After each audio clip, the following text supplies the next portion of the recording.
بسم اللہ الرحمن الرحیم۔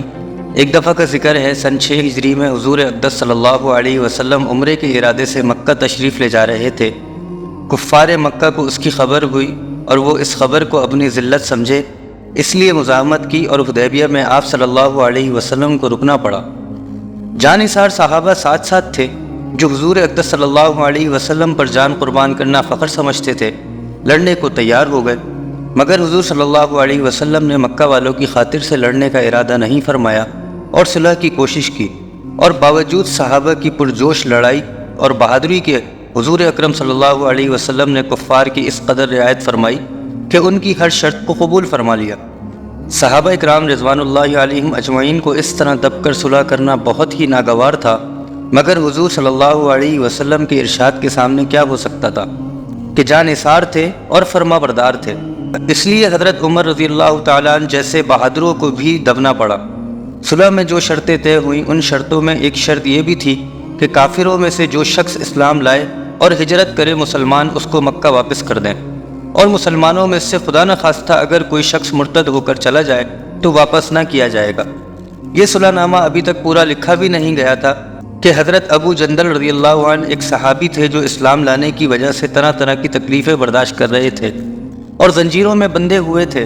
اسی حالت میں گرتے پڑتے مسلمانوں کے لشکر میں اس امید پر پہنچے کہ ان لوگوں کی حمایت میں جا کر اس مصیبت سے چھٹکارا پاؤں گا۔ ان کے باپ سہیل نے جو اس صلح نامے میں کفار کی طرف سے وکیل تھے اور اس وقت تک مسلمان نہیں ہوئے تھے، فتح مکہ میں مسلمان ہوئے۔ انہوں نے صاحبزادے کے تماچے مارے اور واپس لے جانے پر اصرار کیا۔ حضور صلی اللہ علیہ وسلم نے ارشاد فرمایا کہ ابھی صلح نامہ مرتب بھی نہیں ہوا، اس لیے ابھی پابندی کس بات کی، مگر انہوں نے اس بات پر اصرار کیا۔ پھر حضور صلی اللہ علیہ وسلم نے ارشاد فرمایا کہ ایک آدمی مجھے مانگا ہی دے دو، مگر وہ لوگ ضد پر تھے، نہ مانا۔ ابو جندل رضی اللہ تعالیٰ نے مسلمان کو پکارا، فریاد بھی کی کہ مسلمان ہو کر آیا ہوں اور کتنی مصیبتیں اٹھا چکا، اب واپس کیا جا رہا ہوں۔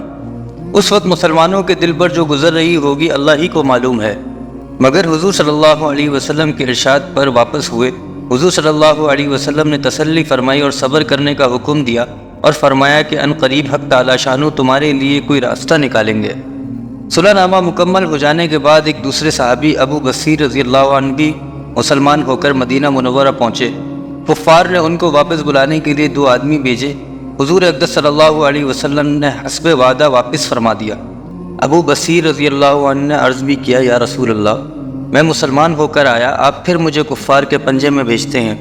آپ صلی اللہ علیہ وسلم نے ان سے بھی صبر کرنے کو ارشاد فرمایا کہ انشاءاللہ ان قریب تمہارے واسطے راستے کھلیں گے۔ یہ صحابی ان دونوں کافروں کے ساتھ واپس ہوئے۔ راستے میں ان میں سے ایک سے کہنے لگے کہ یار تیری یہ تلوار تو بڑی نفیس معلوم ہوتی ہے، شیخی باز آدمی ذرا سی بات میں پھول ہی جاتا ہے۔ وہ نیام سے نکال کر کہنے لگا، ہاں میں نے بہت سے لوگوں پر اس کا تجربہ کیا ہے، کہہ کر تلوار ان کے حوالے کر دی۔ انہوں نے اسی پر اس کا تجربہ کیا۔ دوسرا ساتھی یہ دیکھ کر کہ ایک کو تو نمٹا دیا، اب میرا نمبر ہے، بھاگا ہوا مدینہ آیا، حضور اکرم صلی اللہ علیہ وسلم کی خدمت میں حاضر ہو کر عرض کیا کہ میرا ساتھی مر چکا ہے، اب میرا نمبر ہے۔ اس کے بعد ابو بصیر رضی اللہ عنہ پہنچے اور عرض کیا کہ یا رسول اللہ، آپ اپنا وعدہ پورا فرما چکے ہیں، مجھے واپس کر دیا اور مجھ سے کوئی عہد ان لوگوں کا نہیں ہے جس کی ذمہ داری ہو، وہ مجھے میرے دین سے ہٹاتے ہیں، اس لیے میں نے یہ کیا۔ حضور صلی اللہ علیہ وسلم نے فرمایا کہ لڑائی بھڑکانے والا ہے، کاش کوئی اس کا معین و مددگار ہوتا۔ وہ اس کلام سے سمجھ گئے کہ اب بھی اگر کوئی میری طلب میں آئے گا تو واپس کر دیا جاؤں گا، اس لیے وہ وہاں سے چل کر سمندر کے کنارے ایک جگہ آ پڑے۔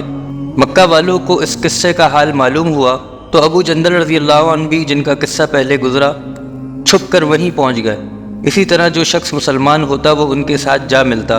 چند روز میں یہ ایک مختصر سی جماعت ہو گئی۔ جنگل میں جہاں نہ کھانے کا کوئی انتظام، نہ وہاں باغات اور آبادیاں، اس لیے ان لوگوں پر جو گزری ہوگی وہ تو اللہ ہی کو معلوم ہے، مگر جن ظالموں کے ظلم سے پریشان ہو کر یہ لوگ بھاگتے تھے، ان کا ناختہ بند کر دیا۔ جو قافلہ ادھر کو جاتا اس سے مقابلہ کرتے اور لڑتے، حتیٰ کہ کفار مکہ نے پریشان ہو کر حضور اقدس صلی اللہ علیہ وسلم کی خدمت میں عاجزی اور منت کر کے اللہ کا اور رشتہ داری کا واسطہ دے کر آدمی بھیجا کہ اس بیسری جماعت کو آپ اپنے پاس بلا لیں کہ یہ معاہدے میں تو داخل ہو جائیں اور ہمارے لیے آنے جانے کا راستہ کھلے۔ لکھا ہے کہ حضور اقدس صلی اللہ علیہ وسلم کا اجازت نامہ جب ان حضرات کے پاس پہنچا ہے تو ابو بصیر رضی اللہ عنہ مرض الموت میں گرفتار تھے۔ حضور صلی اللہ علیہ وسلم کا والا نامہ ہاتھ میں تھا کہ اسی حالت میں انتقال فرمایا۔ آدمی اگر اپنے دین پر پکا ہو، بشرطے کہ دین بھی سچا ہو، تو بڑی طاقت اس کو نہیں ہٹا سکتی، اور مسلمان کو مدد کا تو اللہ کا وعدہ ہے، بشرطے کہ وہ مسلمان ہو۔ اس واقعے سے ہمیں یہ سبق ملا کہ استقامت کامیابی کے لیے ضروری ہے۔